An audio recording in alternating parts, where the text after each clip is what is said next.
I never thought I'd set foot in Penhurst Asylum. It wasn't on some bucket list of haunted places to explore, and I wasn't the type to go looking for ghosts. But my best friend, Jason, was obsessed with urban legends, and he had been begging me for months to check it out with him. One night, after way too many drinks, and even more bad decisions, I finally gave in. Penhurst Asylum had been shut down for decades, but its reputation never faded. It was one of those places where people claimed to hear screaming in the dead of night, see shadow figures in the windows, or feel hands grabbing them in the dark. The stories were enough to keep most people away, but not Jason. We drove out there just after midnight, the asylum looming ahead like a corpse, rotting under the moonlight. The place was massive, towering, crumbling buildings swallowed by vines and decay. The air smelled of damp earth and something stale, something that hadn't been disturbed in years. We climbed through a broken window on the ground floor and landed in what looked like an old common area. Peeling wallpaper hung in strips, and the floor was covered in shattered glass and dirt. Jason had a flashlight, but its weak beam barely cut through the darkness. "This place is insane," he whispered, his voice echoing down the empty hallway. I didn't respond. I was already regretting this. There was something wrong about the air in that place, like it was pressing down on me, heavy, suffocating. We wandered deeper into the asylum, passing abandoned wheelchairs, rusted hospital beds, and doors marked with room numbers that no longer mattered. The deeper we went, the worse I felt, like we were being watched. Then, we heard it. A scream. Not a distant, faint noise carried by the wind, and no, this was close, piercing, raw, filled with agony. Jason and I froze, our eyes locked. "Did you hear that?" he asked, but I could barely nod. Then it came again, even louder. It was coming from down the hall. Against my better judgment, we moved toward the sound. Each step echoed, bouncing off the decayed walls.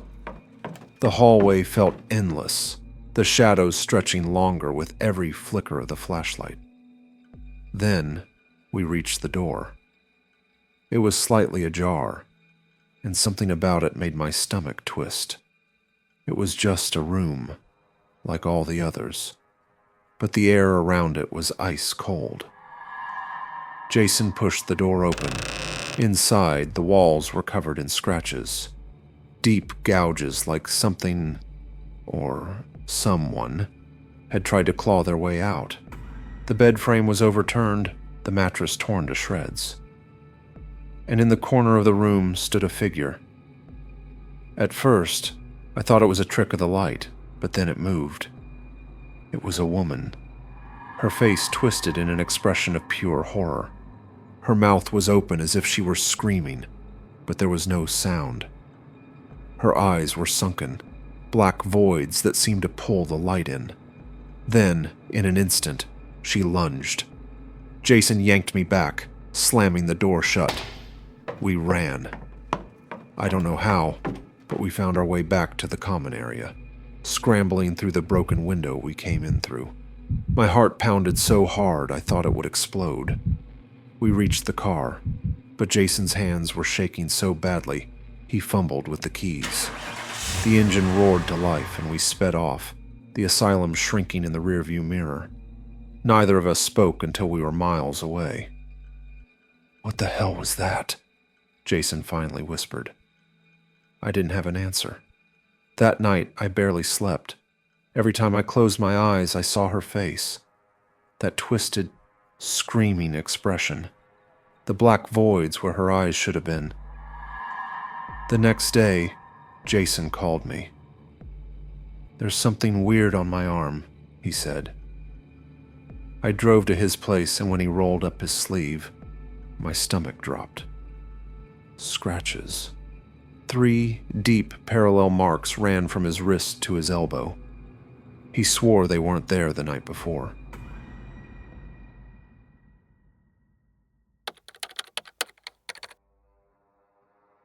I never should have gone to Buffalo State Asylum. Looking back, I don't know what I was thinking. Maybe I let my curiosity get the best of me, or maybe I just didn't believe the stories.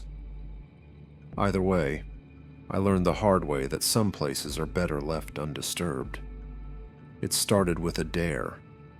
My coworker Danny was one of those guys who loved ghost stories, always talking about haunted places and weird encounters. One night while we were out with some friends, he brought up the asylum. "People say you can hear laughter inside," he said, grinning. "Not normal laughter, though. It's wrong, like something laughing at you." I rolled my eyes. Probably just the wind. Old buildings make weird noises. Danny smirked. "Want to find out?" I should have said no. I should have let it go. But I didn't. So a few nights later, Danny and I found ourselves standing outside the ruins of Buffalo State Asylum. It was massive, looming over us like something out of a nightmare. The windows were shattered, the walls covered in graffiti, and the iron gate was half open, as if inviting us in. We climbed through a broken window on the ground floor and landed in what must have been a lobby decades ago. The air inside was heavy, thick with the scent of rot and damp stone. Flashlight beams swept across the walls, revealing peeling paint and debris littering the floor. Danny was all confidence at first, walking ahead like this was some kind of fun little adventure. I, on the other hand, felt uneasy from the moment we stepped inside, and then we heard it. A laugh. Soft. Soft at first. Barely more than a whisper. We both froze. "You heard that, right?" I whispered. Danny nodded slowly. He wasn't smiling anymore. Then it came again. Closer. It wasn't a happy laugh. It wasn't even human sounding. It was dry, hollow, stretched out like whoever, or whatever, was making it had been laughing for centuries. Danny shined his flashlight down the hallway. Nothing. "Hello?" he called. I wanted to slap him. Why would he do that? We waited, but no answer came. Just silence. Then, footsteps. Slow, deliberate, coming toward us from the darkness. I grabbed Danny's arm. "We should go." But before we could move, the laughter erupted again. This time, right behind us. I spun around, expecting to see someone standing there, but there was no one. That's when I felt it. Breath. Cold, damp breath against my neck. I shoved Danny forward. "Go. Now." We ran. We turned a corner, sprinting toward where we thought the exit was. But the asylum was a maze, and the hallways all looked the same. Then, the lights flickered. I stopped. "Danny, did you see that?" He turned his flashlight off. The hallway should have been pitch black, but it wasn't. There was a dim, flickering glow coming from one of the rooms up ahead. We stood there, watching. Then, something stepped into the light. It was a figure, tall and thin. Its head tilted at an unnatural angle. Its mouth was stretched into a grin that was too wide, too exaggerated, as if someone had carved it into its face. And then, it started laughing. The same dry, soulless laugh we had been hearing. It took a step toward us. We didn't stick around. I don't remember how we got out.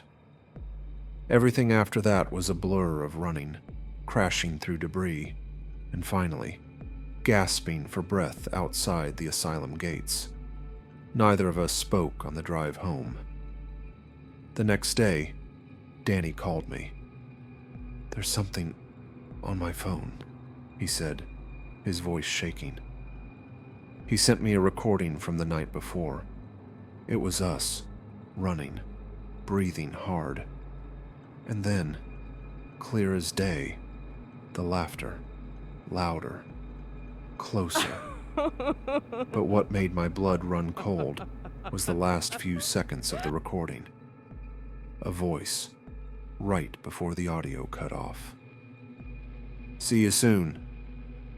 I deleted the file. I don't talk to Danny much anymore. We never went back to Buffalo State Asylum.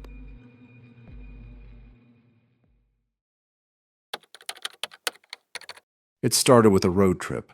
My girlfriend Lauren and I were driving through Missouri, hitting up roadside attractions and strange museums along the way. We liked weird history, so when we heard about Glore Psychiatric Museum, a former mental institution turned museum, we figured it would be an interesting stop. The museum itself was in an old brick building, surrounded by a quiet and plus empty parking lot. It looked normal enough from the outside, but the moment we stepped in, something felt off. The air was heavy, like stepping into a room that had been sealed shut for decades. The front desk worker, an older woman with tired eyes, gave us a brochure and a half-hearted warning. "Some folks say they feel things in here," she said. "See things too." Lauren nudged me. "You ready for some ghosts?" she teased. I just rolled my eyes. The museum was filled with old medical equipment, patient records, and horrifying treatment devices from the early days of psychiatry. Hydrotherapy tubs, lobotomy tools, straitjackets.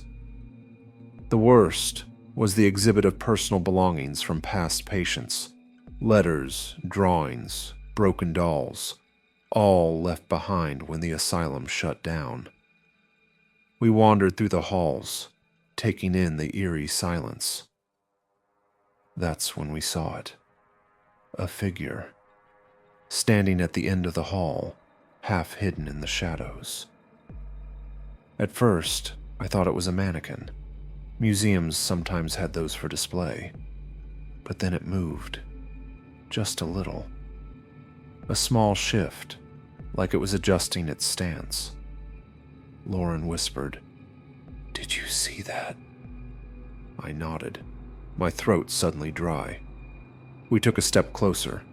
The figure was wearing a white coat, old, stained, like something from the 1950s. A doctor, maybe. "Sir?" Lauren called out. No response. Then the overhead lights flickered. And he was gone. Just gone. There was no door near him, nowhere he could have slipped away. He had just vanished. Lauren grabbed my arm. "Let's go." But I couldn't move. Not yet. I turned my head, scanning the hallway, and that's when I saw something else. A clipboard. It was sitting on a rusted metal chair, an old patient chart still attached to it. But there was something fresh written at the bottom of the page. "Still here." The ink was wet. Lauren didn't see it, but I did. I grabbed her hand and we rushed toward the exit. Just as we reached the main lobby, we heard it. Footsteps. Heavy, deliberate footsteps echoing down the hallway behind us. And then, a voice. Low. Calm. Professional. Like a doctor speaking to a patient. "You shouldn't have come here." We bolted outside, not stopping until we were in the car. Lauren was breathing heavily, gripping the steering wheel, as if it was the only thing keeping her grounded. "Did you hear that?" she asked, eyes wide. I nodded, staring at the building.